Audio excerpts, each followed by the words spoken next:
Okay, welcome everybody. We're here for To Devise or Not to Devise. That is the question. I'm Director of Outreach, Susan Slattery. I'm here with Art Spark Director Celia Hughes, writer and playwright James Burnside, playwright and actor with Tilt Cut out, Performance Susan. Group, Boye Nagle, co-founder of Ground Floor Theater, Lisa Scheps, and Art Spark Texas, Eric Clow. I'm going to turn things over to our director, Celia, and you all can talk about Devise Theater and what's happening. All righty. Well, for the past, it's been going on 5 or 6 months, or did we start before COVID? I can't remember. James and Boye and Eric and I have been having weekly meetings talking about writing a play. And we've been having really, really wonderful conversations every Monday about looking at it started out as the history of disability rights, but we have gone off in many directions. And so we thought that we would want to take the conversation out to the public and talk about what it's like to create a piece from the ground up. And we've got James, our wonderful playwright, who has written plays in all different formats, but he likes to research and likes to do original interviews and craft from there. We have Lisa, who is the co-founder of the remarkable Ground Floor Theater, and she made the comment when I asked her if she would be involved in this project months and months ago, was it going to be devised? That she didn't really know if she wanted to be involved with another devised piece. And so that got us thinking, well, what is devised theater? You know, Boye Nagle's been on the conversation, so we thought, well, let's talk about it. What is devised theater? And so I guess I'm going to ask James to go first, and afterwards we're going to talk a little bit about the project and get your input and ask for tell you some ways that you can get involved with this play that has yet to be named. So, James, you want to take it away? Sure. A little about myself. I'm a disabled veteran. I have hearing issues. I was a foster parent to teenaged women. I worked with kids in the juvenile justice system. I've been a gamer before there were gamers. I'm on the board of Tilt, Scriptworks, and I'm a recovering alcoholic and drug addict. 17 years. My influences are Dada, Aristophanes, Moliere, Beckett, Shaw, Ibsen, Genet, Brecht, Artaud, and I have a new influence that I discovered this Sunday in doing research for this, and her name is Nia O. Witherspoon. And as I do, I went in and looked at the history of devised theater to see, you know, when it started and what it was, and the biggest, where it began probably with theater, and in some senses every play is a devised play, but as the more modern term is used, it really began with the Commedia dell'arte, and they had stock characters, and they did improvisation with stock characters, with fairy tales, stories, biblical stories, political issues, whatever struck their fancy, and they would get together, work out some scenes, and present it. And it immediately reminded me of the Marx Brothers, who were a devised theater company before they were ever a film company. I love the Marx Brothers. I've read several things about them, several books by them and about them. And they were a devised theater company, much as the Commedia dell'arte is. They had stock characters, and whether you put them in an opera or at the racetrack or in a rich lady's boudoir, you know, Harpo was always Harpo, Groucho was always Groucho, and most of the work they did early on was devised. They improvised. They got on stage, they were their characters, and they improvised what they were going to do, scene by scene. That's the way Animal Crackers, which is about my favorite, was written for the stage. You know, clowning has been around a long time. That's a devised theater. We don't put it on a stage normally. Normally it's in a circus, but clowns have routines that they practice. There's no script. They just practice and do the same things over and over again.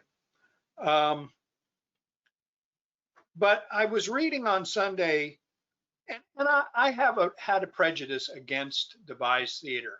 I write scripts. I don't want to hear about people creating theater without a script, because that's one less job I might have got. And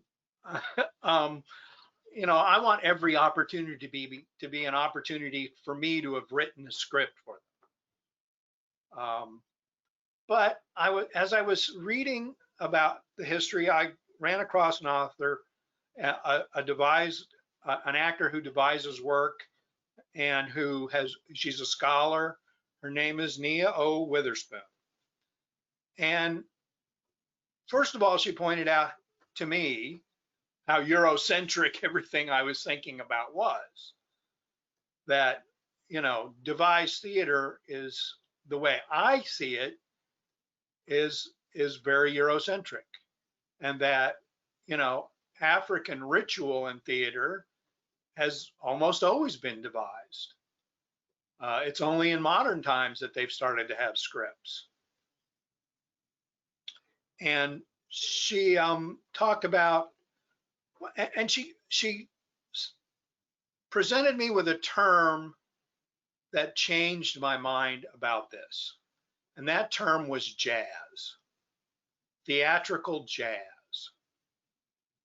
Now, I've been a jazz fan. I grew up listening to jazz. My mother loved jazz. I listened to jazz in the 70s, you know, went to Return to Forever and Jean-Luc Ponty and I, you know, I owned jazz albums. When I saw Return to Forever live, yes, they played all their hits, but they were not the hits that I knew. I recognized the song they were playing, but it was not the song as I knew it. They improvised on the spot. And that made me think about devised theater as theater jazz. And I loved that idea.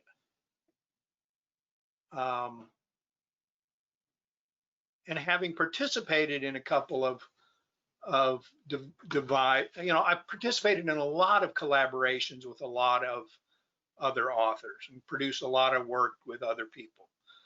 And I've done a couple of small devised pieces. And that term theatrical jazz, just made so much sense to me, so hit me so where in part of my being, that, and I loved it. And I've been to theatrical jazz. I've seen it. I know what that is, and that makes sense to me in a way that the term devised theater never did. And it really changed my view. You know, my method for devising is to sit around with a bunch of people and talk about stuff, and then go home and do some research, and then sit around and talk with them about what I've researched. And, you know, as my colleagues here will tell you, I follow a million different rabbit holes, and I write it all down. I have right now, I believe I gave them 17 pages of notes for what we've been working on. I have about 19 now.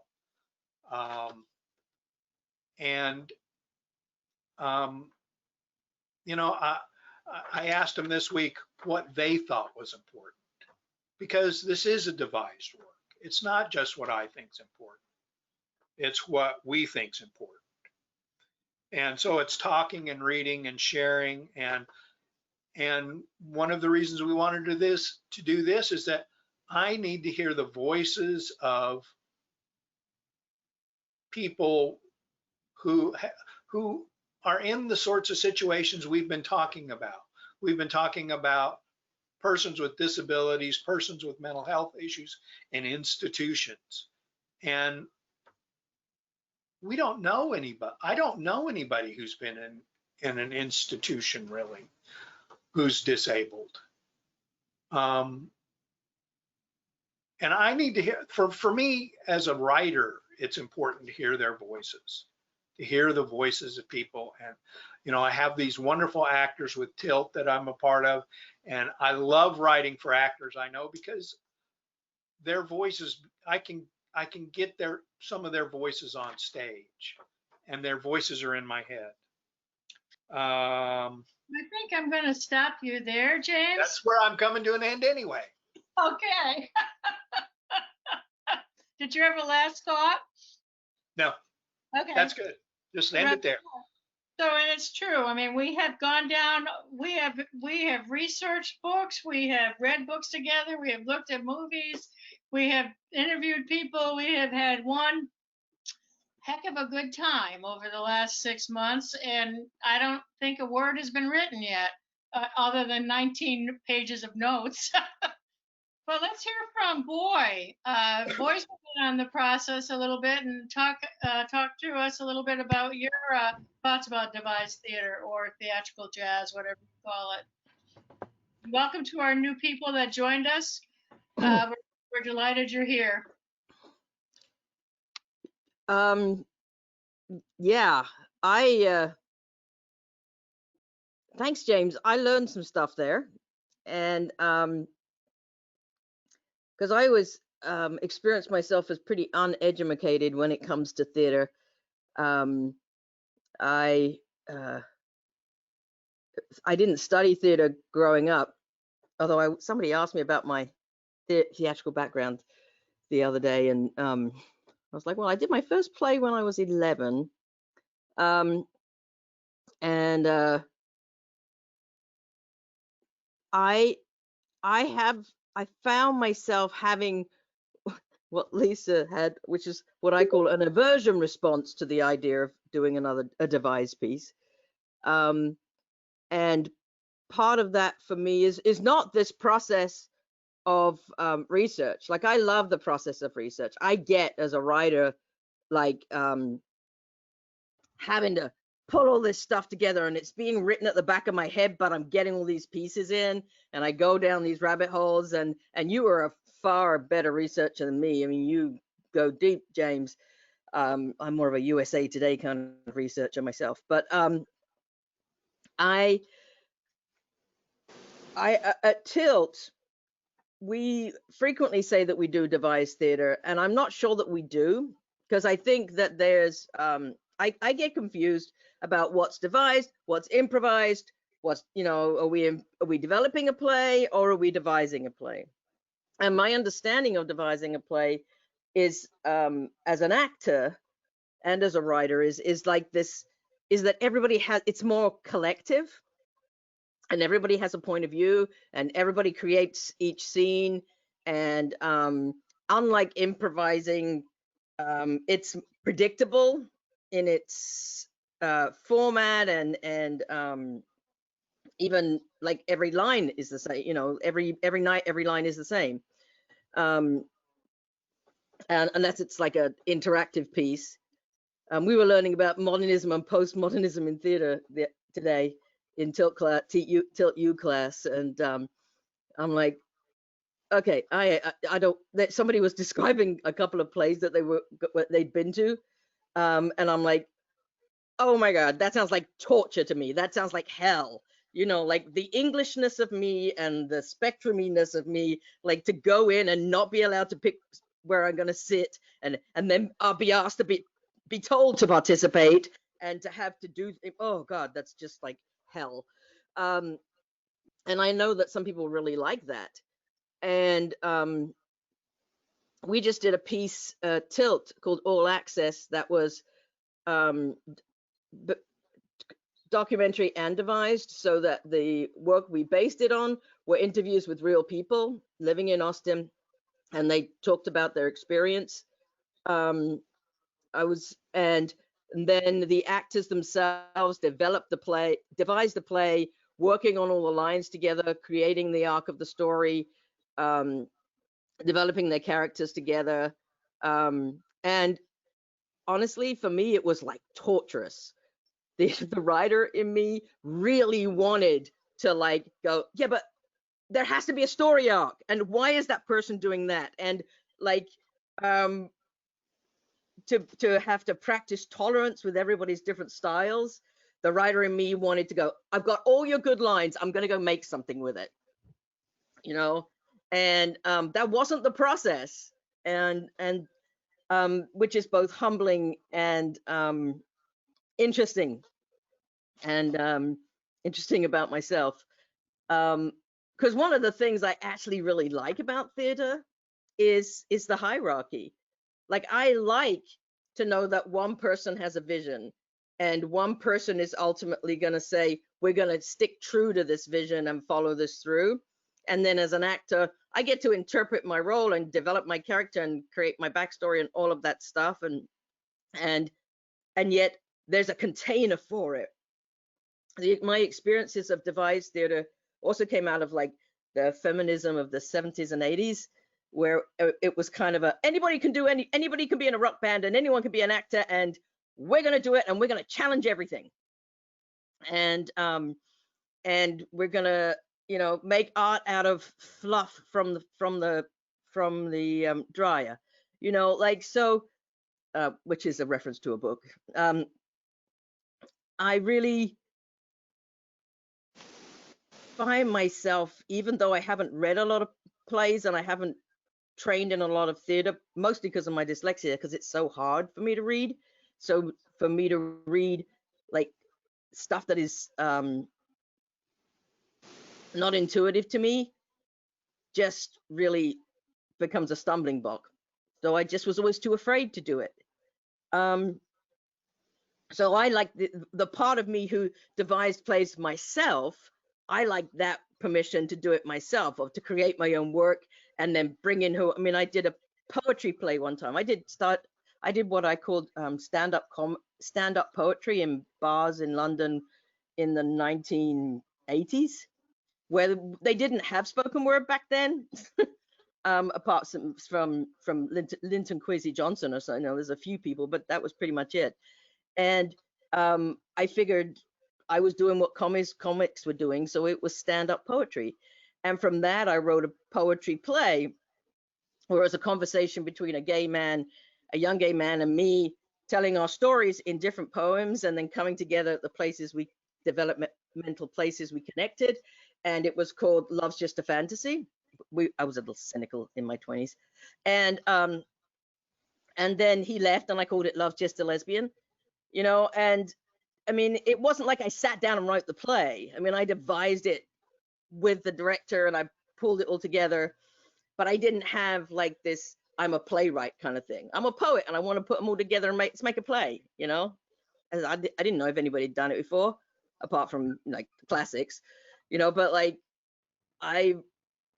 that part of devised theater I really like, that accessibility part. And I think that's partly why it works for groups that don't come from privilege, and it works to give voice to people who didn't have the kind of education that I didn't have. I mean, and I went to university. I was the first person in my family to do that, but nobody in my family understood that. Nobody understood why I wanted to be a musician. Nobody understood any of that stuff, because I wasn't, in my working class culture, you didn't have a piano in the living room. You didn't go to drama school classes. You didn't do any of that stuff, you know?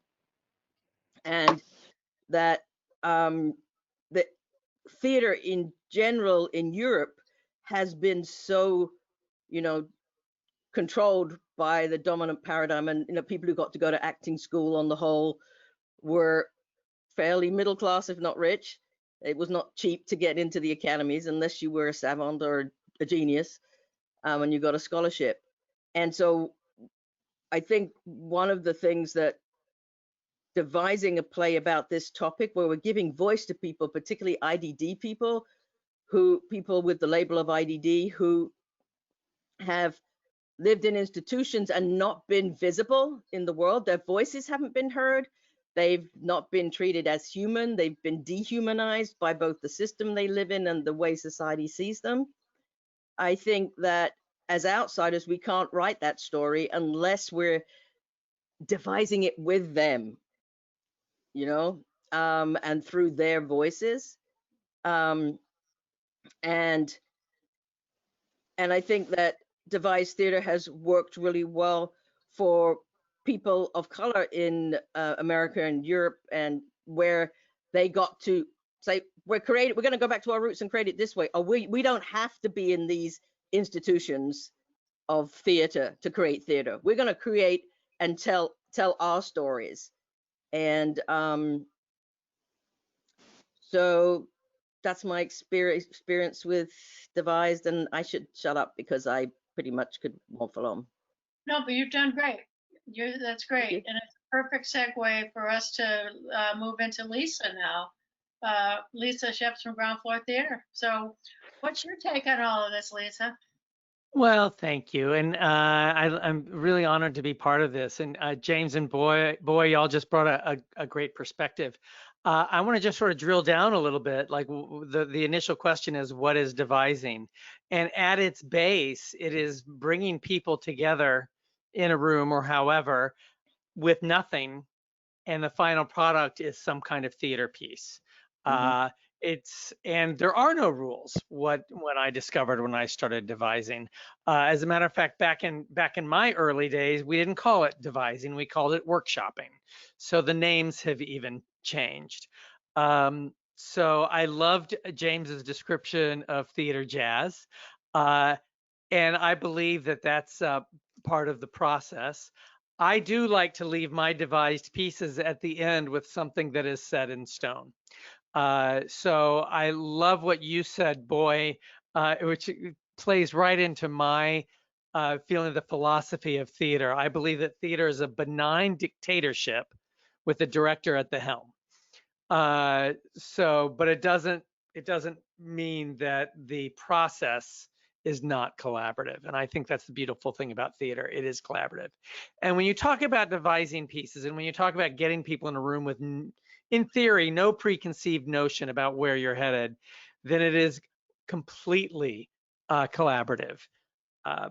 I did my very first official devised piece at Ground Floor Theater last year when we did Transom, and I realized that I had not done it before, and I was helming this thing, and so I went to the experts in Austin, which are the Rude Mechanicals, and I talked to the Rudes about how do you devise, and what I came out with after I talked to several of them is there are no rules, just do you.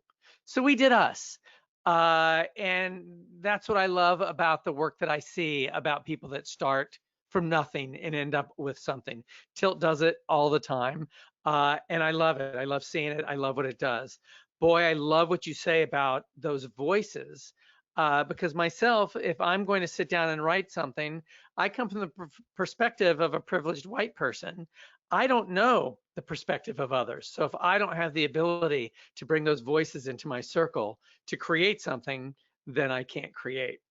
And Celia, to your point, I love and hate devised pieces. It's I love the finished product.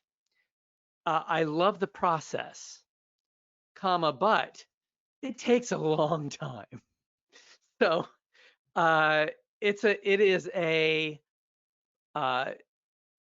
responsibility, and it's a commitment that is different from picking up a script from Samuel French, interpreting it in your way as a director or producer, and putting it on stage. It's a much longer commitment. And this is where it's hard for me. You have to let go of power a little bit. Amend that. You have to let go of power a lot.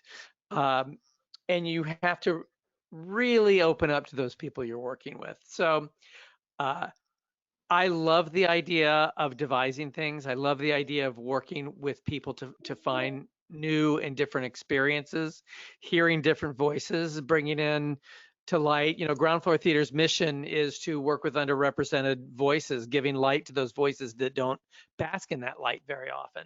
So it's important for me as basically a privileged person in this country to let go of a lot of that. So I love the finished product. I love what it does. It tests me when I work on devised pieces. And I think that if it's not testing you, you're doing something wrong. If you're not uncomfortable, if you don't get angry with the process, if you don't get frustrated with the process, you're not devising right. I mean, if there is a right or wrong.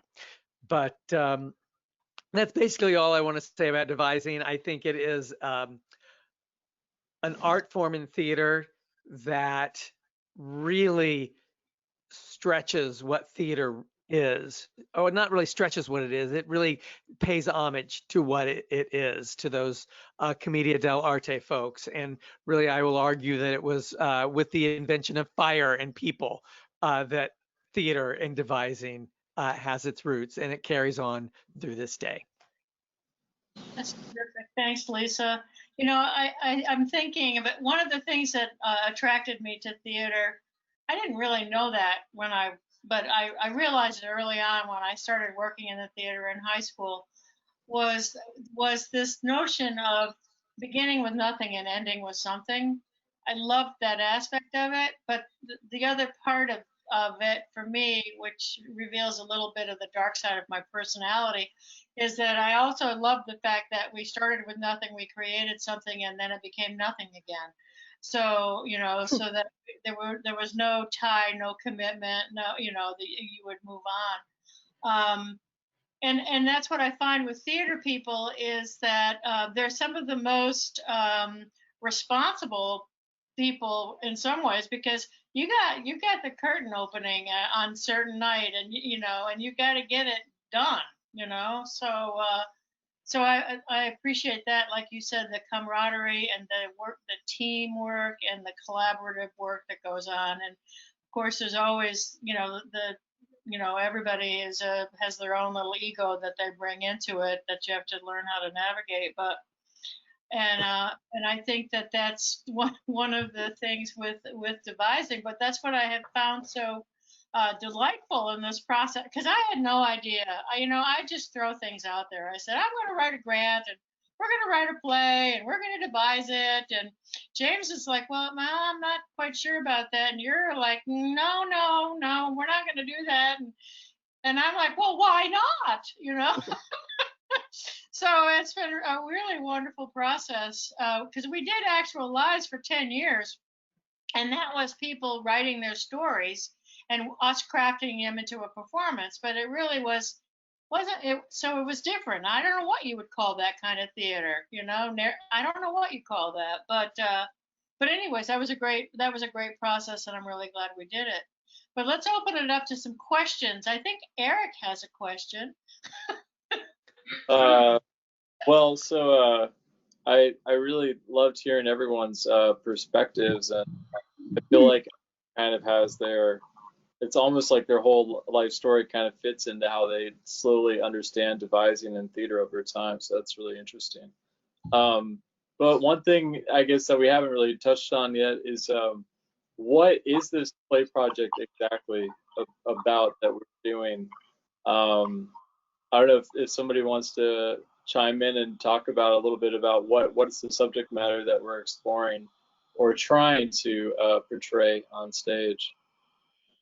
I do. Can you hear me? Yeah. Okay, I'm late. I'm sorry. That's okay. And I never heard of devising either. So I heard the part about special ed. So I'm a certified special ed teacher. I taught the deaf and the gifted, and for a chunk in there, I had the multiply handicapped. So, and I went to get the job in deaf, and 3 days later, I walked by the performing arts room, and I went, "That's mine." And they went, "Well," and I said, but I'm not a performing arts teacher." And they said, "For this school, you have to be a teacher of the deaf." And I went, "I'm home." So I put on all the Christmas plays. I did that. I started my first play when I was 6. They just picked me up and put me on. But the kids down the street used to have plays, shows, like on the little rascal, pay 2 cents and then get some Kool-Aid and watch a show. So that was the 50s. And so I came to write shows for stuff that I wanted to talk about. So I've written a bunch. Am I on topic? Is that what you talking about? Okay, so one, I'll stick with my kids first. So they were little deaf kids up to middle school.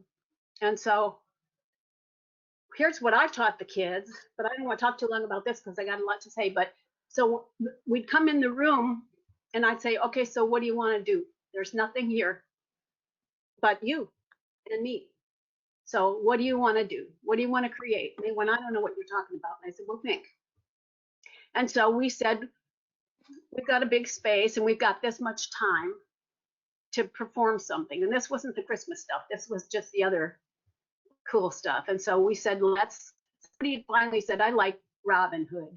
And I went, I do too. And so somebody else said, well, and I like, that sounds good. So we did Merlin, and then we had windows up at the top, and we went and painted them so they looked like stained glass. And then we all looked in our family to see if we had any crests, and we made crests to go all around the walls. And then I'd choreograph some dances. And then I said, well, the servers can't come in walking, we have to have them dance. And so that's what we did. We just kept creating stuff like that. And then we made a big tree around the door so that anybody in the school, when they came for the performance, they couldn't come unless they entered through the Holy Oak. And they had to wear costumes before they were allowed in. And so the whole school came. But that was one thing that they did that they liked. One of the Christmas plays, one of my 8th graders was supposed to be the star, and he wasn't learning his lines. And I told him, before 2 weeks before the end of this thing, you have to know your lines, otherwise I have to give it to this understudy. And he didn't learn his lines, and I said, got to give it to the understudy. So we had to shift a little bit. But at the end of the year, the closing, I said, okay, so what did you like about the class? And he said, Ms. Larson, you kicked me out of the star role. And that was the best thing that ever happened to me in my life, because I was just an arrogant little snot, and I would have tried to get that way through the rest of my life, and you taught me that in 8th grade. So thank you. So I wanted to share that. We went and did church shows, because I was drop kicked by God to go to Houston to write a musical called The United States of a Miracle. And there were a lot of talented people who I knew that were on a music circuit. So we were all pretty smart and good.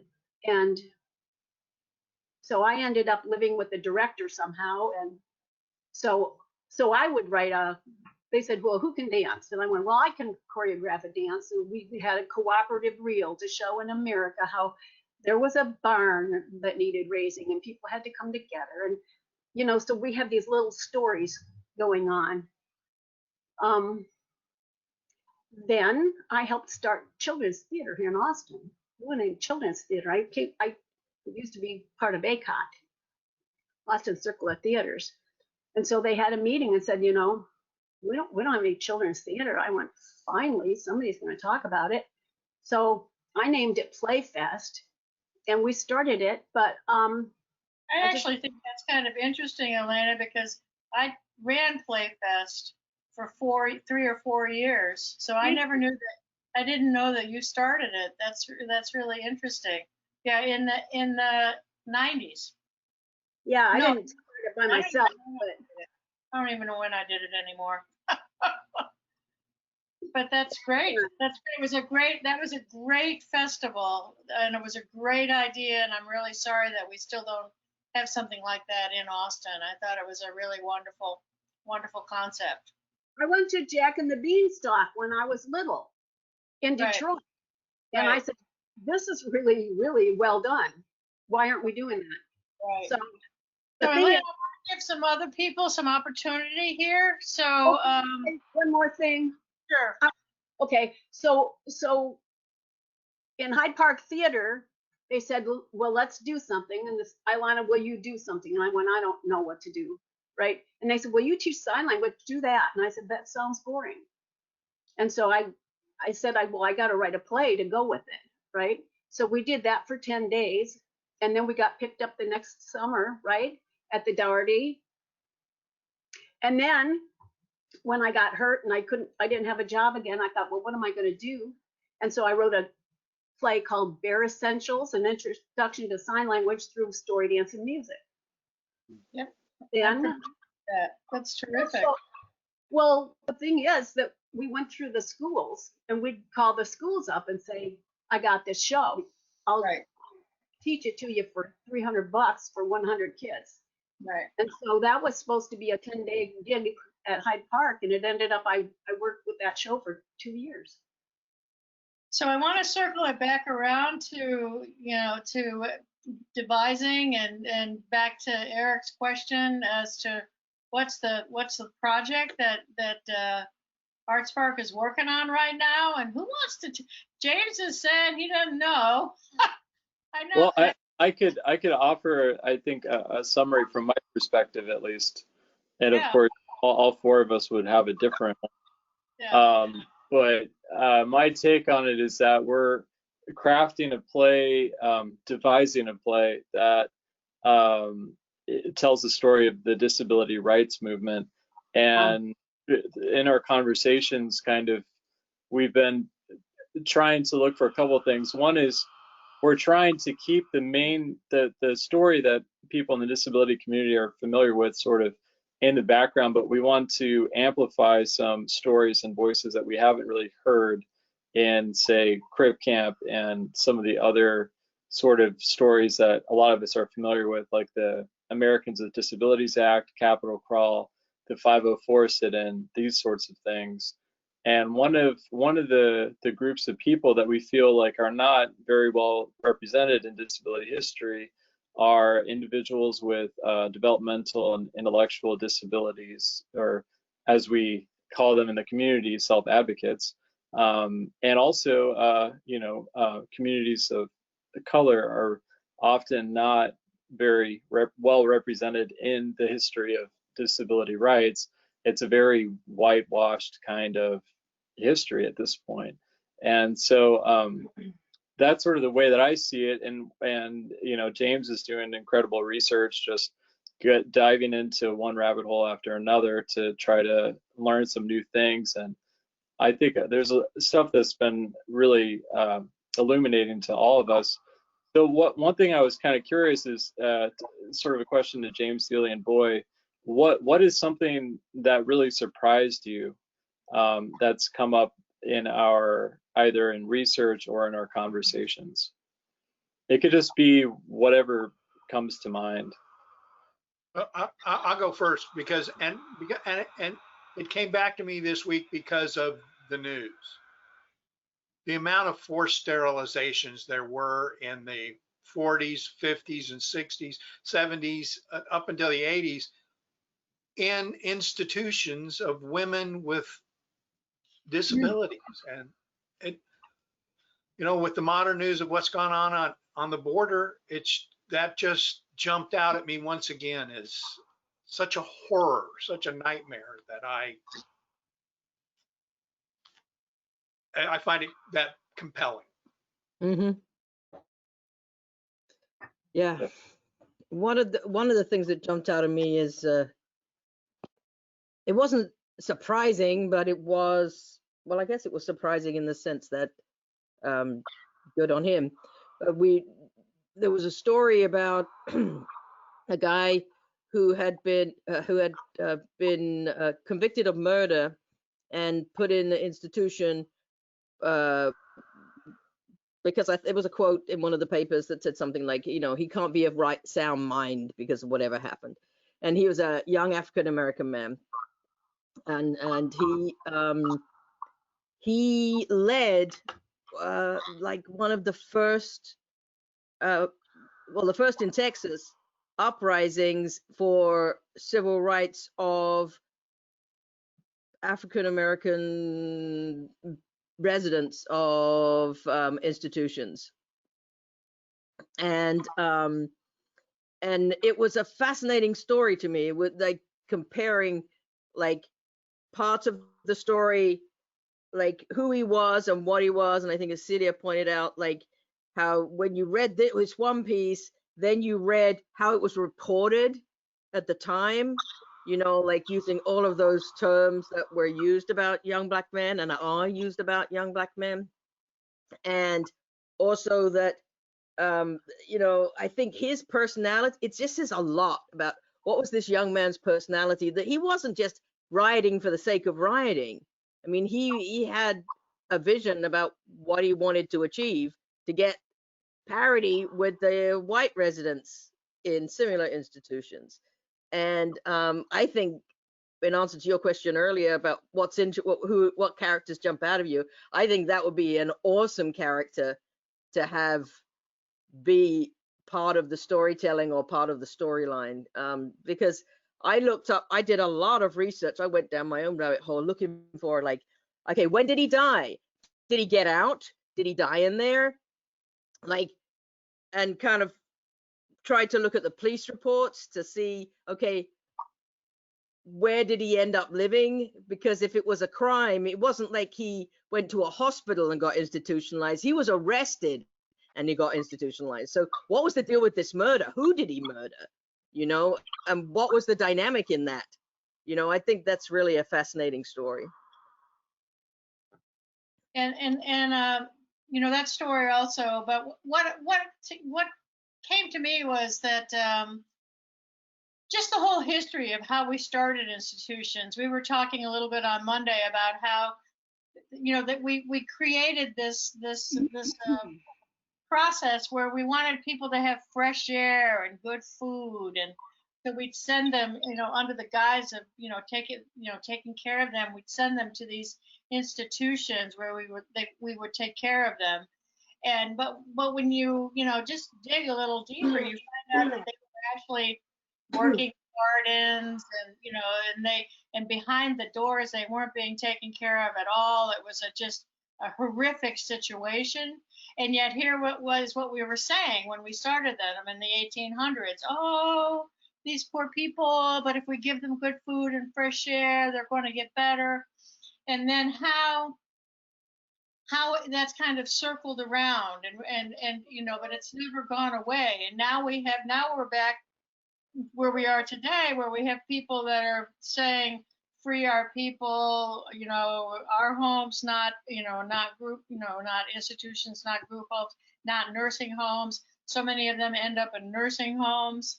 And so, you know, we were talking about this whole dilemma of, it's such a first world problem that we have in terms of how do we, you know, how we look upon people with disabilities, and what we you know, we worry about what do we have to do with them, and what are we going to do about them. So it's been interesting. And, you know, and I don't feel, I mean, James has some ideas about where we're going, and I like the ideas, but, you know, I'm actually, to Lisa's point, I'm actually enjoying the process. I'm really enjoying the process, and I don't have a great need to get anywhere fast, you know. Now maybe the rest of you do. I mean, if we had a date, you know, but right now on COVID, nothing is, you know, all bets are off, you know. Well, Lisa, I think it's time that we need to get serious. So we'll do. At what point does the sorry? I think Toby, did you have something you wanted to say? Yeah, I had a quick question. Sorry, Eric. I think that's an excellent point, Boye, about the police reports, because there are a lot of people of color that get stigmatized as having disabilities when they don't. And there are a lot of people of color that don't get treated for their actual disabilities when they do. And they get arrested when they're just symptomatic, when they're getting triggered by loud noises like sirens when they're like walking, when they're people on the spectrum, you know what I mean? And I can't figure out how to turn the cam on. Sorry, y'all. Hey, Toby, I'm nodding up and down to what you're saying. I'm realizing I'm nodding like him. Yes. Okay. Sorry. I can't. And so I think, James, if you were going to do more research, not that I'm trying to force this on you, maybe backlogging old police reports, people who found out later that they were disabled. Oh, by the way, they were all like, there was this one, who was this one person that they just either arrested and he either died in police custody. He was black and they found out he was autistic. And didn't they shoot him? This was recently. There's I'm more thinking. than one. Yeah, there's a recent one. And so I'm thinking of things like that. And I don't know about people specifically that were in institutions. I don't know if it has to be like classical, you know what I mean? Like an old story. But you might, because what I get from this, the things that you're telling, is that it's a person of color with an invisible disability ID who was institutionalized or oppressed by the unjust systems that are in place. You know what I mean? Yeah, because Toby, what the backstory is Rusk State Hospital, which is notorious for its mistreatment of people, was started, and I learned this through this story. It started as the first institution for Black individuals, for African Americans, and it was for the criminally insane. So at 19, he was put there as a Black person because he was criminally insane. But we don't have any, I mean, he organized a protest about his rights to get food and to be clothed and to be treated, you know, on par with the white residents there. So, you know, we don't know. And there's no actual proof of his insanity. Right.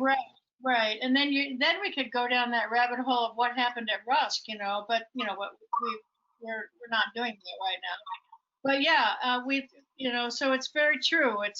So we're looking for stories. We're looking for people and stories so that you know, we don't want them all to be tragic. You know, we also want just the human aspect of it. You know, that because it's not all.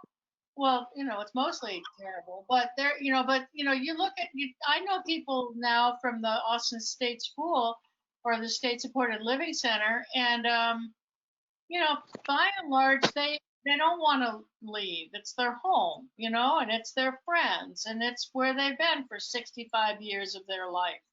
And so we want those stories too, you know. We sort of want the gamut, but because these are and what have they done to fight for their own rights, you know? Because these are the stories that are not part of the narrative right now in terms of the fight for disability rights. Well, Celia, I don't know if I'm on topic, but the School for the Deaf is an institution. Right. You know, they shoot deaf people because they don't respond. Oh, They give us autistic people because they don't get a response. So they give us anybody. And I came in when they didn't have sign language. They didn't even have school that was mandatory till 7. You know, they didn't teach sign. They told them keep your hands down and don't gesture because you'll look like a monkey and then your parents it'll feel bad. And the thing that your job is in the world is to look normal. Yep. We fought up at the White House. We fought, and I see a lot of it still here in Austin. I fight at City Hall all the time. And some of the stories are funny. Have you any of y'all considered Community Now as a resource? We have reached out to them. Okay. And so we think it's going to have to be people that want to come and talk to us, you know? Okay. I think that's what we're trying to get the word out. What about adapt, Celia? The same thing. I think we've talked with them a little bit, but we haven't really. We thought we'd start with this, with our community conversation, and just get the word out there. Like, Alana's idea of the School for the Deaf. I mean, we did a project, oh lordy, in 2000, where we did the Legacy Project, and we interviewed people who lived in Austin in the 40s, in the 1940s, and all people with disabilities and their stories. And so we had a number of people whose stories about coming to the School for the Deaf when they were wee little kids and had no idea where they were going and all of that kind of stuff. So yeah, so we have some interesting, there are some people there that we could probably go back to and talk to. Celia, I just remembered what you said. So when I was working with the deaf in the high school, some other job I had, and they would walk around and they'd say, how much time do you have? And they would talk about their birthday because they never saw an adult deaf person and they thought they were all going to die. Yeah, They thought they were gonna die. and then that was true with people with disabilities that were, before the ADA, people were not out in society. So they thought they were all going to die, that they didn't grow to be adults because they didn't see any adults with disabilities. Yeah. So, And I had a kid in my class, in my drama class, and he was in a wheelchair and he was all multiple dystrophy and stuff. But that he was a little lech because every time a teacher or somebody walked by, he'd pinch us on the ass and then he'd laugh. And then they'd say something like, here's a 4-number math number and then times this, and he just spit it out. Those people are in there. well, man, I'd pinch somebody's ass if I was in a wheelchair and couldn't do much else. He thought it was a riot. He just. So so that's where we are right now. Any questions at all about, so basically my assumption is that James is going to create a wonderful play from all of this morass that we have created. We are going to create a wonderful play. And originally, Lisa said she would direct it, so I don't know. Lisa, you're going to direct it? I think that's a brilliant idea. Me too. I'm excited. Yeah, I think Lisa totally should direct it. well, she said she do no devising. She wants a play. Right, Lisa? We certainly discussed it, and we certainly discussed having it at Ground Floor Theater. Right. And So then, Celia, I never heard of this up until I got an email a week ago. yeah, I've it's been been March Sparks, but never this. happening. It's just been, we've just been, the 4 of us, Eric and Boye and James and myself, have just been talking about it, and we've gone public. Tonight we outed ourselves. Good for you. And only you have the right to do that. Yes. That's These days, yeah. Were there any questions that people had for our resident theater co-founder, director, devising expert, Lisa? I have one. Barely. I know Lisa from co-op radio days. Are you still doing your show? Yes. Yes, we do a show called Offstage and on the Air. It's been on for 12 years. We're currently doing it in our own home studios now and shipping it off to the radio station. Okay. Thank you, Susan. I'm a chill. No, she is. I love Lisa and Nicole's show. So We have a 91 lot of fun. If people are interested, it's on Wednesdays at 1 p.m. to 2 p.m. on 91.7 FM or koop.org, and we podcast it at offstageonair.com. all right. Well, I think we've sort of hit the wall on this one. James, you have any last thoughts or questions or pleas? Thank you. That's all I have. Thank you. Hi, James. Nice to meet you. Nice to meet you. I've been taking notes through this whole thing. Great. Good. Thanks everybody for coming on. I learned a lot of things tonight. It was great. Really interesting. But I want to thank you all. We're in the process, but I get the sense from both Eric and James that we need to maybe be starting to get some. James is saying no, but Eric is saying yes. Eric wants a little bit more structure. But, originally we had hoped to produce this in June. I have lifted that restriction. So, but we'll see. We'll see how it comes together. But we still have more research to do, and we still have more storylines to develop. So, now you're all initiated into the club.